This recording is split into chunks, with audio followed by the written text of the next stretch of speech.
हरे कृष्णा दोस्तों, आज हम लोग जानेंगे वेरिकोज वेन्स के बारे में। वेरिकोज वेन्स जो है वो एक आम भाषा में आज की डेट में सभी लोग जानते हैं। इसे स्पाइडर वेन्स भी कहा जाता है। बहुत लोग तो इसका नाम सुनते ही डर जाते हैं, लेकिन आपने देखा होगा बहुत से लोगों को, अधिकतर महिलाओं में ये समस्या देखी जाती है, क्योंकि ज़्यादातर खड़े रहना, प्रेगनेंसी में, मोटापे से, बहुत सारी इस तरह की हैवी ड्यूटी करने से यह समस्या देखी जाती है। और यह सारी समस्या आमतौर पर महिलाओं में ज़्यादा होती है। यदि यह समस्या गंभीर रूप ले लेती है तो महिलाओं को खासकर, या फिर पुरुष हैं जो भी हैं, उनका बाईपास सर्जरी तक करवाना पड़ जाता है। लेकिन यदि समय रहते हम इसे पहचान लें, इसके होने वाले लक्षणों को, कारणों को, और छोटे से जो उपाय हैं जो कि आयुर्वेद और नेचुरोपैथी को मिलाकर बताए जाते हैं, यदि हम उन्हें कर लेते हैं दैनिक जीवन में थोड़ा सा समय बचाकर, तो इस समस्या से, जो कि इतना गंभीर रूप ले सकती है जिससे आपकी सर्जरी तक हो सकती है, उससे हम बच सकते हैं। तो यदि आपके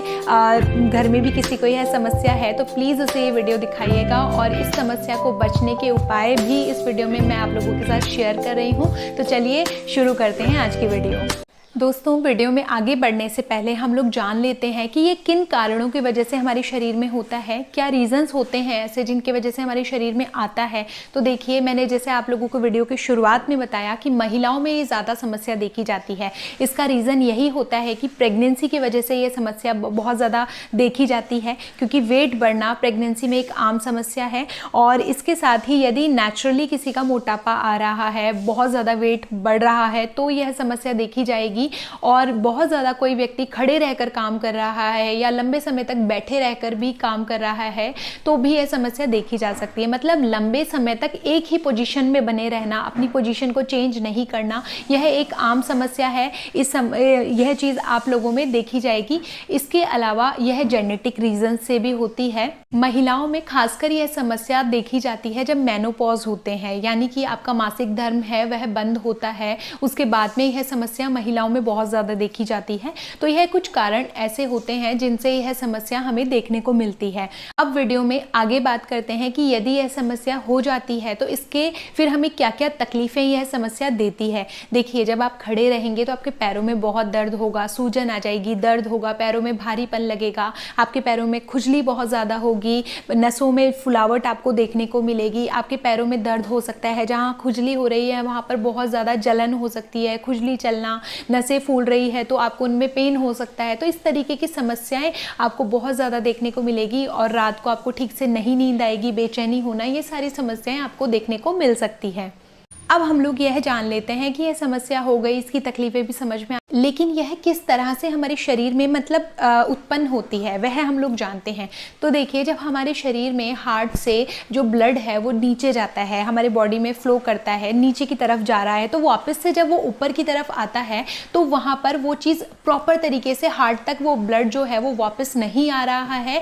पैरों से जब वो ब्लड ऊपर की तरफ आ रहा है तो वहाँ पर जो नसों के बीच में वॉल्व लगे होते हैं, एक नस को दूसरी नस से जोड़ने के लिए वॉल्व होते हैं, तो वो वॉल्व जो है वो खराब हो जाते हैं। उनमें खराबी आने की वजह से जो ब्लड है वो वापस से जो पंप नहीं कर पा रहा है, जो आपका हार्ट है वो ऊपर नहीं ले पा रहा है उस ब्लड को, तो उसके वजह से यह जो समस्या है वो धीरे धीरे उत्पन्न होती है। जब वो ब्लड वापस नहीं आ रहा है तो ऑब्वियसली जो ब्लड है वो आपकी नसों में ही रह जाएगा। धीरे धीरे वो जो नसें हैं, जब उनमें ब्लड इकट्ठा होता जाएगा तो वो फूलती जाएगी। इसीलिए इसे हिंदी में अपस्फीत शिरा कहा जाता है। यह बहुत थोड़ा सा टफ नेम है, इसलिए इसे नॉर्मल लैंग्वेज में भी वेरिकोज वेन्स के नाम से ही जाना जाता है। धीरे धीरे उनमें जब खून बढ़ जाएगा आपकी शिराओं में, आपकी नसों में, तो वो फूलती जाएंगी। और जब वो गंदा ब्लड, क्योंकि जब हमारे शरीर में ब्लड आता है फिर उसे रक्त को शुद्ध होता है, फिर उसके बाद हमारे शरीर में दोबारा जाता है, लेकिन यदि वो वापस आएगा ही नहीं तो उस रक्त को शुद्ध नहीं कर पाएगा हमारा हार्ट, तो फिर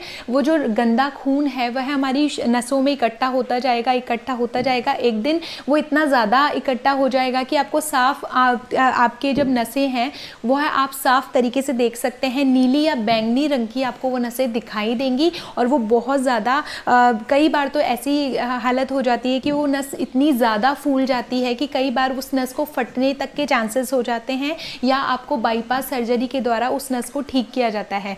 बाईपास सर्जरी में क्या किया जाता है, जहाँ से जो वॉल्व खराब हुआ है उस नस को वहाँ से काट दिया जाता है, और दूसरी नस जहाँ पे अच्छी तरीके से फ्लो है, मतलब जहाँ वहाँ पर फ्लो में कोई प्रॉब्लम नहीं है उस नस के साथ में उसे जोड़ दिया जाता है। तो ये बाईपास सर्जरी में किया जाता है। लेकिन this is not a permanent solution कि आप इसको एक तरीके से परमानेंट सोल्यूशन नहीं समझ सकते हैं। इसे हम लोग घर में कैसे ठीक करें, बहुत ज़्यादा इसे नहीं बढ़ने दें। तो इसका सबसे पहला तो इलाज यही है कि आपको लंबे समय तक एक जगह खड़े नहीं होना है। यदि आपका बहुत ज़्यादा खड़े रहने का काम है तो आप बीच में गैप ले लेके वो काम करें, थोड़ा सा रेस्ट करें फिर खड़े हुए, थोड़ा रेस्ट करें फिर खड़े हुए।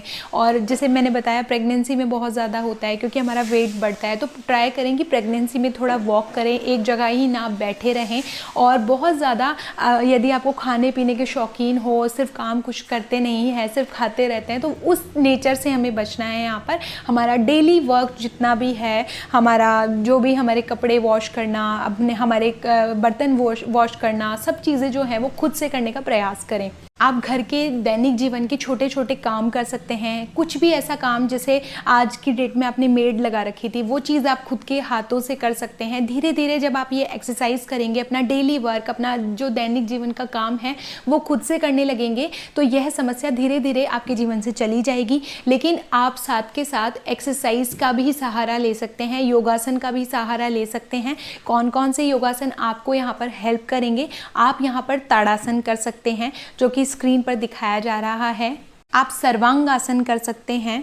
तो इस तरीके के आसन जो है वो आप कर सकते हैं। यहाँ पर नेचुरोपैथी के बहुत छोटे छोटे एक हाइड्रोथेरेपी जिसे हम लोग कह सकते हैं, वहाँ पर ये चीज़ मैं आप लोगों के साथ शेयर कर रही हूँ। यह एक थेरेपी है जिसकी वजह से भी आपकी नसों को फूलने का जो यह प्रोसीजर है वो कम हो जाएगा और ब्लड फ्लो जो है वहाँ पर अच्छे से हो सकेगा। देखिए, हम लोग जब भी किसी जगह ठंडी, अगर हमारे शरीर पर ठंडी पट्टी रखते हैं और उसके बाद में उसे वापस हटाते हैं, तो आपने देखा होगा ठंडी पट्टी रखने के बाद में जो नसें हैं उनमें कॉन्ट्रैक्शन होती है। तो उसके बाद में जब हम लोग वो पट्टी हटा लेते हैं जो कि ठंडी है, तो जैसे ही आप उठाएंगे वहाँ पर एकदम से नसों में गर्म खून जो है वो दौड़ने लगेगा आपस में। तो वो चीज़ हम लोग पैरों पर करेंगे। जो भी आपका इफेक्टिव एरिया है, जैसे कि नॉर्मली ये समस्या पैरों में देखी जाती है, तो आप पैरों में जो आपका इफेक्टिव एरिया है वहाँ पर आप एक कॉटन की कपड़े की पट्टी ले लें और उसे लंबी पट्टी ले लें या चुन्नी ले लें, कॉटन की पतली हो, तो आप उसे पैरों पर अच्छे से बांध दीजिए। आपको चाहिए एकदम चिल्ड वाटर, ठंडा पानी, बर्फ़ वाला पानी। आप बर्फ़ डाल सकते हैं अपने बकेट में, यदि आपके पास ठंडा पानी अवेलेबल नहीं है तो। आपको क्या करना है, 2-2 मिनट के गैप से आपको ये प्रोसीजर करना है। 10-15 मिनट आप ये चीज़ कर सकते हैं। 2 मिनट आपको ठंडा पानी अपने पैर पर डालना है, फिर उसके बाद रुक जाना है 2 मिनट के लिए। फिर उसके बाद नेक्स्ट वाला जो पैर है उस पर ये चीज़ करनी है। 2 मिनट इस पर करिए, 2 मिनट इस पर करिए, मतलब 2-2 मिनट के गैप से ये चीज़ करनी है। 15 मिनट तक आप नॉर्मली ये प्रोसीजर करिए। आप देखेंगे जल्दी ही आपको ये चीज़ जो है इस चीज़ में बहुत फ़र्क आना, मतलब ठीक होनी शुरू हो जाएगी ये चीज़।